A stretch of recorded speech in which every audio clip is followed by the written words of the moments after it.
Joe Biden threatens to jail Karoline Leavitt, instantly backfires as she goes public. It was supposed to be a standard briefing, another polished, pre-approved address on combating election misinformation. Cameras were ready. Reporters sat upright. And behind the podium stood President Joe Biden, holding a stack of typed notes that had been revised 6 times by senior advisors. But just 3 minutes in, something shifted. He skipped his opening remarks, ignored the teleprompter, and began speaking without looking down. He didn't name her. Not at first. He spoke of a young member of Congress, radical, manipulative, someone who he claimed was knowingly encouraging distrust in the federal election system. Reporters glanced at each other. Whispers began. But Biden didn't stop. His voice dropped, not in volume, but in weight. "She's dangerous," he said slowly. "She's feeding fire into a public already saturated with lies. And when people like her go unchecked, people get hurt." That's when he said it. "Karoline Leavitt," he continued, dragging out each syllable like it left a bitter taste, "should be investigated. And frankly, she might belong behind bars." The room froze. Not the kind of silence that happens when a president makes a bold statement, but the kind that follows when something wrong has just been said out loud. Like the ground under the institution shifted an inch to the left. Some reporters instinctively began typing. Others just blinked. One journalist from the back stammered a question: "Are you saying, Mr. President, that criticism of federal policy should lead to criminal prosecution?" Biden didn't flinch. "I'm saying that when someone spreads coordinated misinformation with intent to destabilize voter confidence, we need to start thinking of that as a criminal act." That was the moment. The shift. Because buried in the performance of control was a crack, and through that crack leaked a sentence that wasn't in the script. Backstage, staffers looked at each other, wide-eyed. One whispered, "That wasn't cleared." And across the country, millions watched that clip, wondering the same thing: what did she do that made the President of the United States want her in jail? But the better question was, what didn't they want you to hear? Because Karoline hadn't broken a law. She had read one. Out loud. On camera. And they were about to learn what happens when a young woman doesn't blink after being threatened on national television. This wasn't just politics. This was a test of whether truth still has a place on the public stage. And the people were about to decide. 48 hours before Biden's words rattled the press room, Karoline Leavitt stood in front of a small folding podium in Manchester, New Hampshire. No national press. No fancy staging. Just a row of students, a few local activists, and a handheld mic that kept cutting in and out. She wasn't reading from notes. She didn't need to. "I want to show you something most people haven't read," she said calmly, holding up a stapled copy of the Electoral Stability Directive, a federal order signed 6 days earlier, buried under headlines about inflation and border talks. At first glance, it looked like routine language. Technical, dense, forgettable. But Karoline had highlighted 3 lines. And as she read them aloud, the room shifted.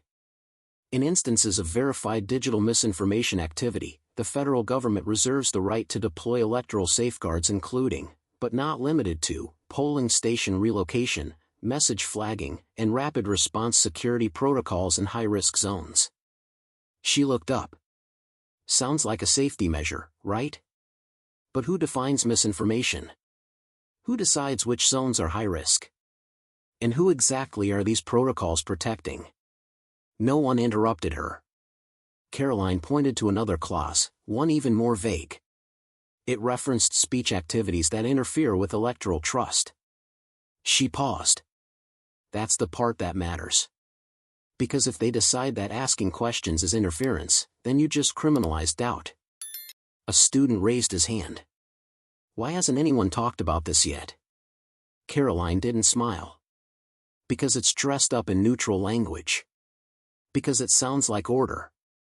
But I've seen this trick before: bury the danger in the details and wait for no one to read them." She didn't raise her voice. She didn't point fingers. But what she said that night traveled further than she knew. A local journalist clipped the segment. A TikTok creator added subtitles. A law professor in Wisconsin reposted it with a single caption, "This clause should terrify you." And somewhere in the West Wing, someone noticed. Because the next morning, internal emails were flagged.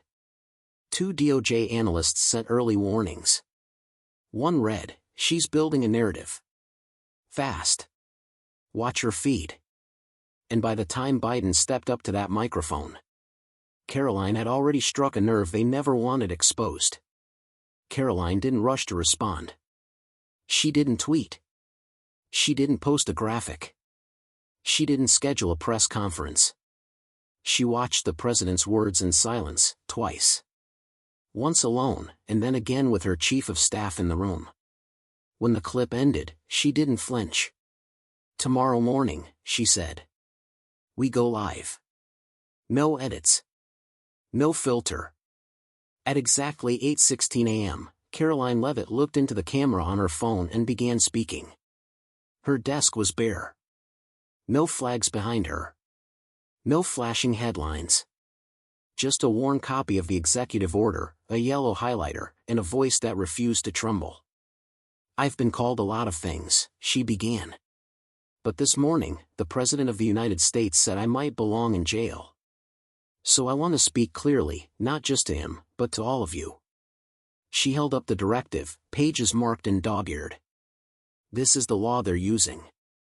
The one I read on Thursday. The one I warned about."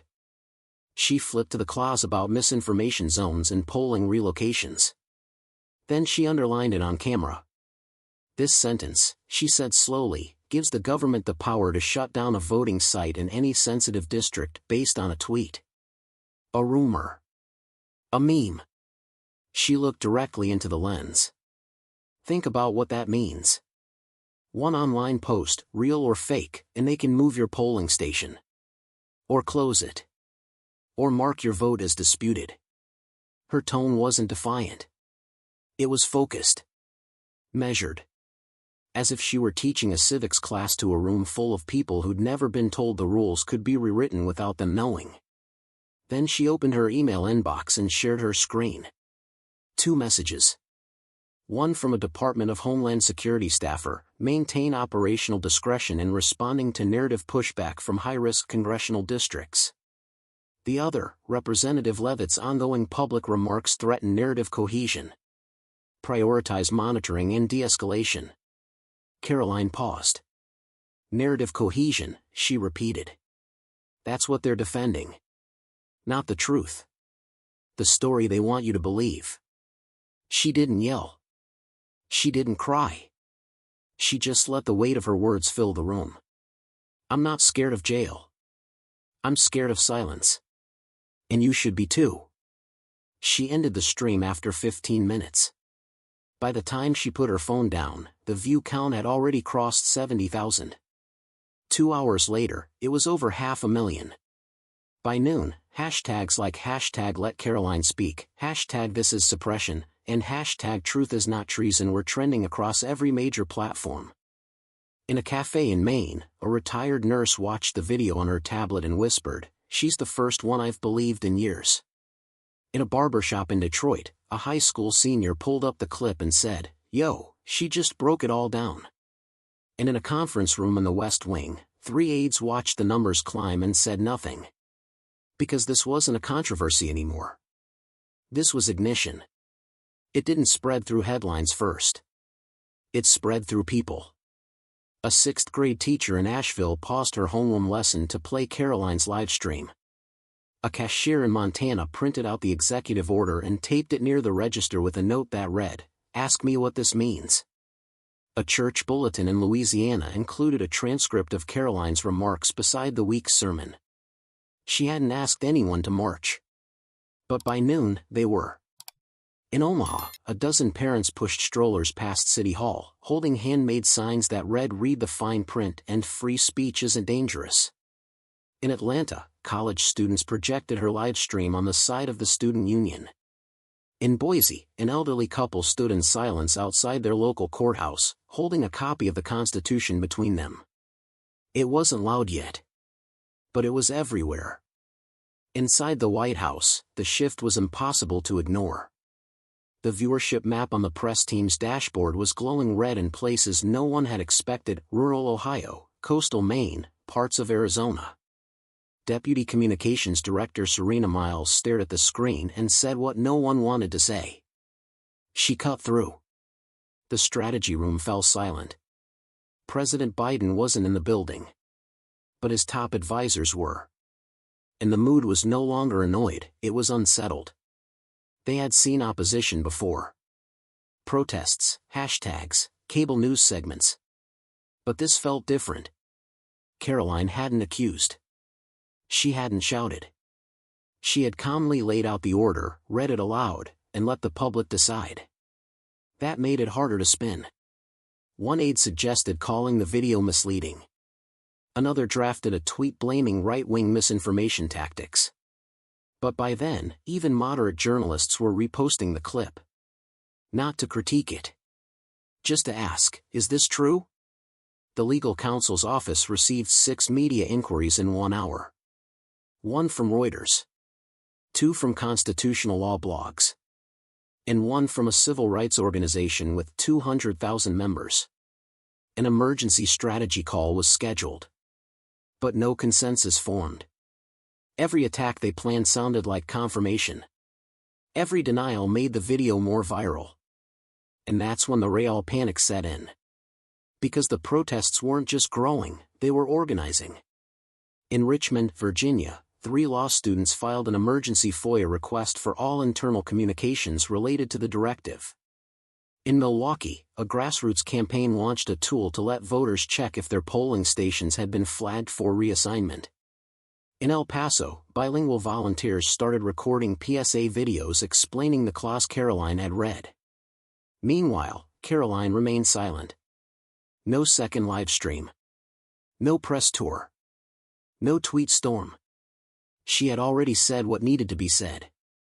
The people were doing the rest.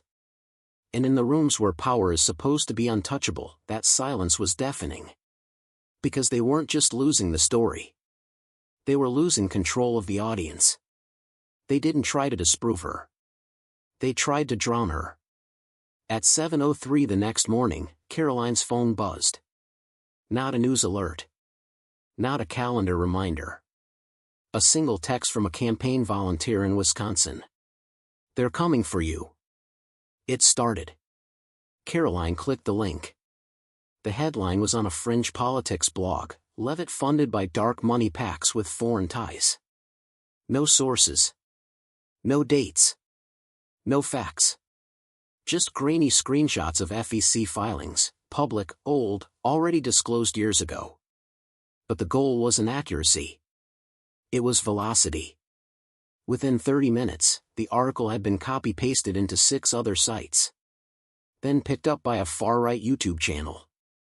Then tweeted by a political influencer with 2 million followers and a known history of pushing conspiracy content. The caption read, "This is who Biden's really protecting." It wasn't a question. It was bait. Patrice, Karoline's chief of staff, stepped into the room holding a printed copy of the story. "Do we strike back?" Karoline didn't look up. "No. Let them play their hand." By noon, the smear had evolved. A video appeared, stitched together from multiple clips. One showed Karoline speaking at a 2020 protest against police violence. Another was slowed down and zoomed into a moment where she pointed her finger during a speech, frozen mid-frame to look like a threat. The audio had been overdubbed with crowd noise. Screams. Chants. Sirens. But it wasn't even from the same event. The caption beneath the post read, "Is this your new civil rights leader? Or just a paid agitator?" It gained 3 million views in 5 hours. Commenters piled on. Bots amplified it. Elected officials, careful not to fully endorse it, started asking questions. One congressman tweeted, "I'm not saying she's inciting unrest. But I think the American people deserve to know where her loyalty lies." Karoline didn't respond. She issued no denial. No quote. No post. Instead, she reviewed constituent letters. Signed off on a school visit. Took a call with a retired judge who had quietly reached out. But behind her silence, things got uglier. That evening, someone defaced a billboard in her district. The one with her face and the slogan "Clarity, not noise." Spray painted in red across her smile was one word: traitor. The photo went viral before the police even arrived. A local anchor asked, live on air, "Is this the cost of speaking out? Or the price of playing with fire?" Karoline didn't answer that either. But Patrice closed the office early that night. Security protocols were upgraded. Staff worked in shifts. In Alabama, a sheriff shared a Facebook post that claimed Karoline had openly declared war on federal integrity. The post received over 40,000 shares before Facebook quietly removed it. On the same night, a conservative radio host from North Carolina aired a segment questioning whether Karoline's law license should be suspended. He ended the segment with a chilling sign-off. "If she's willing to weaponize truth, maybe it's time we take away the weapon." The messages followed. Emails. DMs, voicemails. "Go back to law school, traitor. You're not MLK. You're a fraud. We know where your office is. Watch your back." One voicemail said only, "You read too much." That one made Karoline pause. Not because it was the scariest, but because it was the most honest. They weren't afraid of a riot.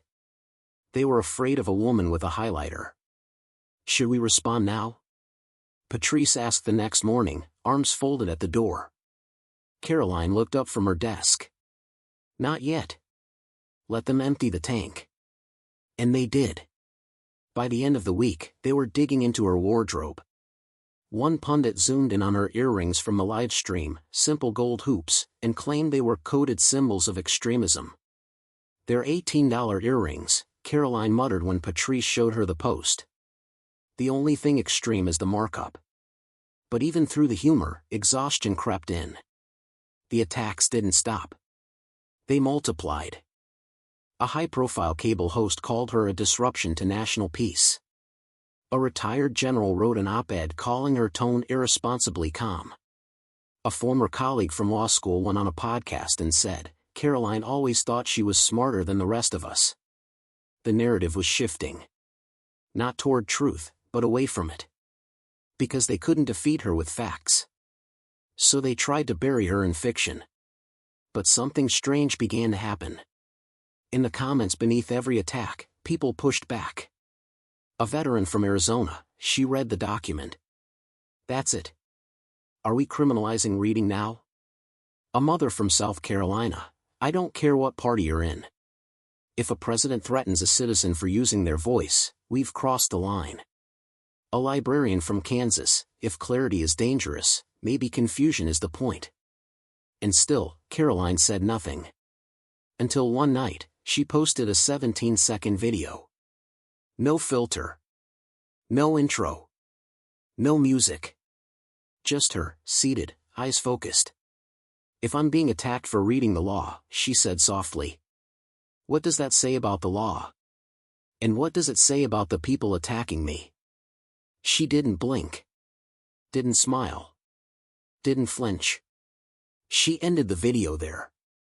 In 24 hours, it had 4.2 million views. Civil rights attorneys reposted it. High school government teachers played it in class. A group of journalism students in Oregon analyzed the sentence structure as a masterclass in message control. That's when something shifted. Again. A nonprofit media lab in Milwaukee released a line-by-line breakdown of the smear campaign. Verified what was false. Tracked the bot traffic. Published a public dossier. Then a bipartisan coalition of legal scholars issued a statement. "We may disagree on the politics, but silencing public speech through fear and fiction is not how democracy wins. This is coordinated suppression. And we see it." But the real crack came from somewhere unexpected. Senator Paul Renner from Pennsylvania, a known conservative, frequent defender of the administration, appeared on a daytime political show. When asked about the video, he surprised everyone. "I watched it," he said simply. She wasn't yelling. She wasn't inciting. She read a legal document, and she raised a concern. The anchor raised an eyebrow. "So you support her?" Renner didn't blink. "I support the Constitution. And I support the idea that reading aloud from a government policy shouldn't be an act of war." That clip played on loop for the next 6 hours. And in Karoline's office, Patrice exhaled hard. "Well," she said. "That's one more than I expected." Karoline didn't reply. She reached into her bag and pulled out a letter that had arrived that morning, handwritten, in cursive, on faded stationery. It was from Geneva Bryant, a 94-year-old woman in Macon, Georgia. "When I was 22, I tried to register to vote. They told me I couldn't read. I recited the Constitution from memory. They turned me away anyway. Don't stop, Karoline. I see you." Karoline folded the letter and slipped it into her purse. She carried it with her from that day forward. Not for proof. Not for comfort. But to remember. She wasn't reading for herself anymore. She was reading for every voice that had once been told to stay quiet. And the smear campaign? It hadn't silenced her. It had proven she was speaking too clearly to be ignored. It began with one sentence on live television. "I don't agree with Congresswoman Leavitt on most things," said Senator Paul Renner, seated stiffly across from a news anchor. "But calling for her arrest because she read a policy out loud? That's not how we do things in this country."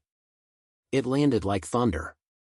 Within an hour, 3 more lawmakers, 2 Republicans and 1 independent, issued carefully worded statements. None praised Karoline by name. But all condemned weaponized executive language and called for measured reviews of administrative power. Then came the clip from Senator Maxine Rhee of Arizona. Her voice calm, her words deliberate. "I've read the directive in full. I've watched the live stream. And I'm telling you, this is not sedition. This is literacy." Cable networks scrambled. White House aides panicked. Because this wasn't partisan now, it was constitutional. And Karoline? She said nothing. Not because she was retreating. But because she knew the moment didn't need more noise. It needed space, for the truth to echo. And in that silence, more people began to listen. The Senate vote was quiet, but the result was thunderous. 51-49, the directive frozen. No cheers. Just a breath held too long finally released. Karoline didn't gloat. She visited a classroom, handed out pocket constitutions, and simply said, "This belongs to you." That night, she received one more message: "You didn't win for you. You won for whoever comes next." And she smiled, not because the fight was over, but because the truth had landed. Not loud. Not viral. Just steady. Like her. And steady, it turned out, was exactly what democracy had been waiting for.